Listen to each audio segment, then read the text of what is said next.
మరుపురాని మధురమైన చారిత్రాత్మక సంఘటన. ఎందుకంటే నాకు ప్రజలకి దగ్గరగా ఉండటం ఇష్టం.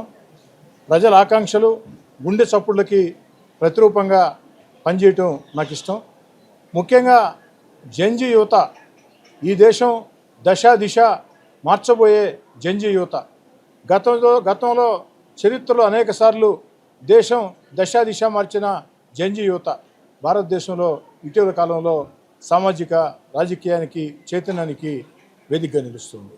కాబట్టి ఆ జంజీ యువత ఆకాంక్షలు తెలుసుకోవాలా, సూచనలు తెలుసుకోవాలా, వాళ్ళని నన్ను ప్రశ్నించవచ్చని వాళ్ళ ప్రశ్నలకి సమాధానాలు చెప్పాలా, నా భావాలు కూడా వారితో పంచుకొని తద్వారా మరింత మెరుగైన ఎమ్మెల్యేగా ముందుకు సాగాల అన్న ఆలోచనతో నెల్లూరు రూరల్ నియోజకవర్గంలో ఈ రోజు నుంచి 51 రోజుల పాటు 51 చోట్ల జంజీతో మాటామంతి ఆత్మీయ భేటీలు, 51 చోట్ల దాదాపు 20,000 మంది విద్యార్థుల్ని ఆ యొక్క కలుసుకునే అవకాశం. ఈరోజు దాదాపుగా 1000 మంది విద్యార్థులు ఈ కార్యక్రమంలో మీరందరూ చూశారు, పాల్గొంటుంది. వాళ్ళు ప్రశ్నలు అడుగుతూ ఉంటే నాకే ఆశ్చర్యం.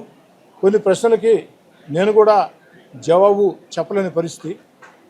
నిజంగా జంజీ యువత ఆకాంక్షల్ని అర్థం చేసుకుని ఈ దేశంలో కానీ రాష్ట్రంలో కానీ లేదా అటు అధికార యంత్రాంగాలు కానీ మీడియా కానీ రాజకీయ నాయకత్వాలు కానీ అవన్నీ కూడా ఏదైతే ఈ సమాజ హితం కోసం పనిచేసే రాజకీయ నాయకత్వాలు కానీ మీడియా కానీ ఐఏఎస్ ఐపీఎస్ వ్యవస్థ కానీ అధికార వ్యవస్థ కానీ ఆ జంజీ యువత ఆకాంక్షల్ని అర్థం చేసుకుని ముందుకు సాగేదానికి మా వంతు ప్రయత్నం చేస్తాం.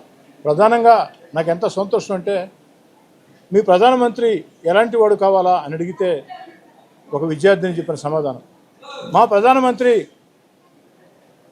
చైనాకో పాకిస్తాన్కో భయపడే బలహీన ప్రధానమంత్రి మాకొద్దు, చైనానో పాకిస్తాన్నో బంగ్లాదేశ్నో భయపెట్టే ప్రధాని మాకు కావాలా, ఈ దేశానికి భద్రత ఇచ్చే ప్రధాని మాకు కావాలా, ఈ దేశంలో ఉండే తీవ్రవాదుల్ని వణికించే ప్రధాని మాకు కావాలా, ఈ దేశాన్ని అన్ని రకాల ముందుకు తీసుకుపోయి ప్రపంచంలో భారతదేశాన్ని విశ్వగురువుగా నిలబెట్టే ప్రధానమంత్రి మాకు కావాలా, అలాంటి ప్రధానమంత్రి నరేంద్ర మోడీ, ఆ నరేంద్ర మోడీ గారే మేము కావాలనుకుంటున్నామని చెప్పి వాళ్ళు చెప్పిన మాట.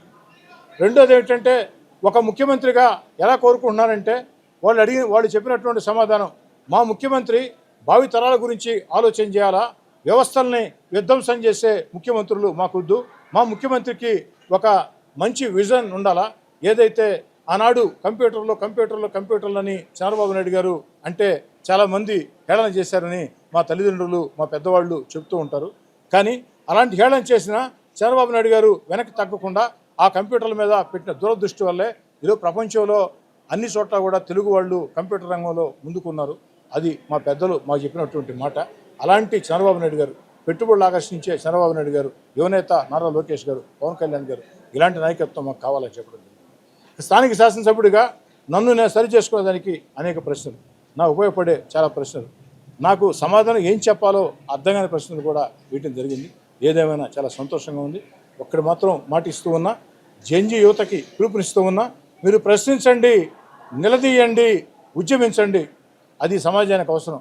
అయితే ఆ యొక్క ప్రశ్నించేటప్పుడు, నిలదీసేటప్పుడు, ఉద్యమించేటప్పుడు భారత రాజ్యాంగానికి అనుగుణంగా సభ్యత సంస్కారాలతో సంప్రదాయమైనటువంటి మంచి భాషతో ప్రజలను ఆకట్టుకునే రీతిలో మన ప్రత్యర్థులు సైతం వీళ్ళు చెప్పింది కరెక్టే కదా అనుకునే రీతిలో ప్రశ్నించాలని, నిలదీయాలని, ఉద్యమించాలని జంజీ యువత ఆకాంక్షల్ని నెల్లూరు రూరల్ నియోజకవర్గంలో ఓ శాసనసభ్యుడిగా పూర్తిగా ఆచరణ చేసి చూపిస్తానని, జంజీ యువత ఆకాంక్షల్ని రాష్ట్ర ముఖ్యమంత్రి చంద్రబాబు నాయుడు గారికి, యువనేత నారా లోకేష్ గారికి తెలియజేస్తానని